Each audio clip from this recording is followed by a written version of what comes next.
Good evening students. चलिए आज हम बहुत शॉर्ट में पोस्ट ऑफिस, जो रविन्द्रनाथ टैगोर ने ये प्ले लिखा है, इसकी स्टोरी देखेंगे बिल्कुल शॉर्ट में, ताकि आपको एक ब्रीफ आइडिया हो जाए कि स्टोरी क्या है। तो यह कहानी अमल नाम के एक छोटे और मासूम अनाथ बच्चे की है।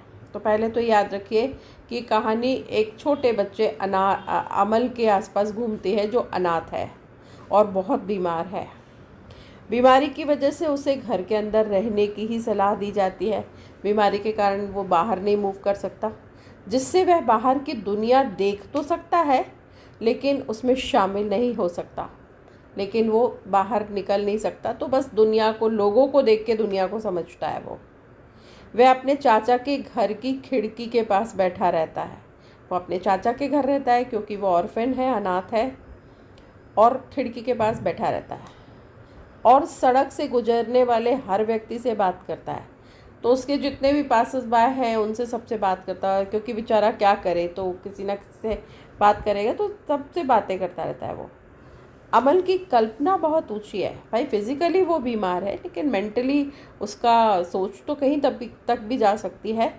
तो वह दही बेचने वाले, पहरेदार और सुधा नाम की एक छोटी सी लड़की से दोस्ती कर लेता है। ये इसके फ्रेंड्स हैं, दही बेचने वाला और वॉचमैन और वो बच्ची छोटी। वह उनसे उनके काम और बाहर की जगहों के बारे में ऐसे सवाल पूछता है जैसे कि कोई जादू दुनिया से आ रहे हैं। उसको लगता है ये सब जादुई दुनिया से आने वाले लोग हैं, अरे वाह इनकी लाइफ में क्या है। तो वो बहुत क्यूरियस होकर रोज़ उनसे बातें करता है, उनकी लाइफ, उनके डे, पूरा दिन भर के बारे में पूछता रहता है। अब उसकी ज़िंदगी में सबसे बड़ा मोड़ तब आता है जब उसके घर के ठीक सामने एक नया डाकघर खुलता है। तो जहाँ पर वो पोस्ट ऑफिस खुलता है, तो अमल बड़ा खुश हो जाता है कि पोस्ट ऑफिस, क्योंकि पहले पोस्ट ऑफिस ही एक ऐसा ज़रिया था जिसके लेटर्स आते थे, जिसके ज़रिए तो मुझे अपना एक्सपीरियंस याद है कि वी वर वेरी हैप्पी, हम बहुत खुश होते थे पोस्ट ऑफिस को पोस्टमैन को देख के, क्योंकि वो लेटर्स देकर आता था। और हम भी जब डाल के आते थे तो बहुत एक्साइटमेंट रहती थी कि ये लेटर कब मिलेगा। तो जनरली हम लोग कज़िन्स को लिखते थे, बुआ की लड़की, मामा की लड़की, फिर उनके जवाब आते थे, बहुत मज़ा आता था। तो वो जो पोस्ट ऑफिस है, उस बच्चे में भी वही फीलिंग है, क्योंकि ये भी बहुत पुरानी स्टोरी है। तो ऑथर उसके थ्रू ये बताना चाह रहा है कि बड़ा एक्साइटेड है वो पोस्ट ऑफिस को लेकर। तो अब क्या होता है, अमल को ये विश्वास हो जाता है कि एक दिन राजा उसे खुद चिट्ठी लिखेंगे। तो उसको लगता है कि पोस्ट ऑफिस है, पास सामने ही है, और मैं बीमार हूँ, तो राजा मेरी खबर तो ज़रूर लेंगे और वो मुझे तो चिट्ठी ज़रूर लिखेंगे। अब जैसे जैसे अमल की बीमारी बढ़ती है, वह बिस्तर से उठने लायक भी नहीं रहता, लेकिन उसका इंतज़ार कम नहीं होता। वो बिल्कुल बीमार हो जाता है लेकिन उसका इंतज़ार कम नहीं होता। वो सोचता है कि राजा मुझे ज़रूर लिखेंगे चिट्ठी। तो वो पहरेदार मजाक में उसे कह देता है कि अच्छा हाँ, राजा की चिट्ठी ज़रूर आएगी, चिंता मत करो। और अमल इस बात को बेचारा सच मान लेता है जब उसको पहरेदार कहता है, वॉचमैन कहता है कि हाँ तुम्हारी चिट्ठी रास्ते में ही है, ज़रूर आएगी, आने ही वाली होगी 1-2 दिन में। तो वो बहुत खुश हो जाता है और खुशी खुशी उस चिट्ठी का और इंतज़ार करता है। अंत में जब अमल की हालत बहुत ख़राब हो जाती है तो उसे लगने लगता है कि राजा का दूत उसे लेने आ रहा है। तो वो तो बच्चा है, बच्चों की तरह सोचता है।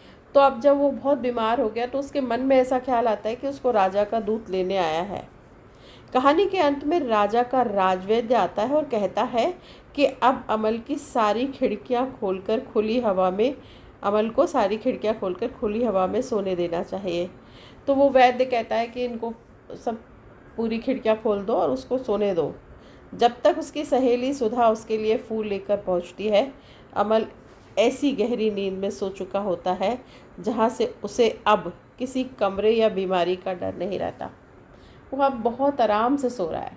क्या कमरा, क्या बीमारी, कौन लोग, कितना टेंशन, कुछ नहीं। वो सबसे फ्री है अब।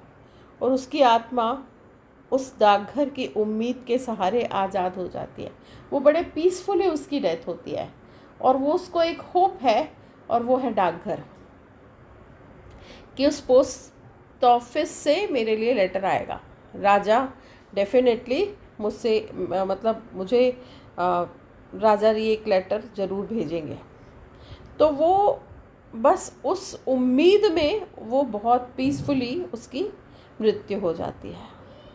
तो ये एक छोटी सी स्टोरी है। अभी तो हमने कुछ भी नहीं पढ़ा, प्ले है पूरा, डायलॉग्स हैं, बहुत सारी चीज़ें हैं, लेकिन हाँ इस स्टोरी से हम ये कहेंगे कि ये बड़ी स्पिरिचुअल स्टोरी है।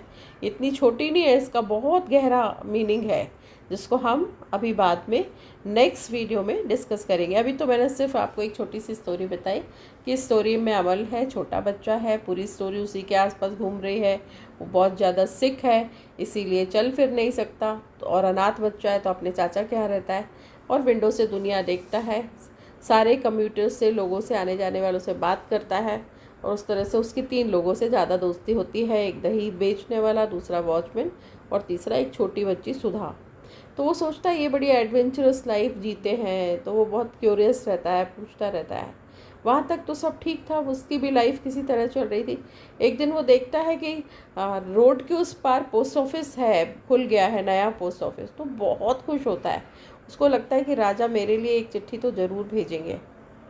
अब धीरे धीरे वो इतना तो वो हाँ, तो फिर वो वॉचमैन से डिस्कस करता है और वॉचमैन कहता है कि हाँ हाँ, ऐसे ही उसको झूठ बोल देता है कि हाँ तुम्हारा लेटर अभी रास्ते में है, आने ही वाला है, तुमको मिल जाएगा जल्दी। तो बस उसको एक होप बनी रहती है। पर अब वो धीरे धीरे इतना बीमार हो गया है कि उसको बिस्तर से भी नहीं उठ सकता वो। तो वो जैसे ही देखता है कि जब बहुत ज़्यादा बीमार हो जाता है कि राजा के राजवैद्य जो हैं वो इसको देखने आते हैं, उसके आसपास लोग खड़े हैं, तो बस उसको ये उम्मीद है कि राजा जो है उनकी चिट्ठी ज़रूर आएगी। तो जब राजवैद्य कहते हैं कि अब उसको सोने दो, सारी खिड़कियां खोल दो, ताज़ी हवा आने दो, इसका मतलब है कि अब खिड़की विड़की उसका कोई मतलब नहीं है, कोई रेलेवेंस नहीं है उसके लिए। और अमल बस इस खुशी में है वो कि मुझसे राजा की चिट्ठी ज़रूर आएगी, ऐसे सोचते सोचते बड़े पीसफुली वो मर जाता है। तो वो उसकी जो शांति वाली मृत्यु है, कोई डर नहीं, कोई कोई उसको रेस्टलेस नहीं है, वो एकदम नॉर्मल कूल है। क्यों? क्योंकि होप है, और वो जो खुशी है, वो होप है, वो उसको बहुत खुशी देती है और वो बड़े पीसफुली उसकी डेथ हो जाती है। तो ये है छोटी सी स्टोरी पोस्ट ऑफिस की। थैंक यू बेटा।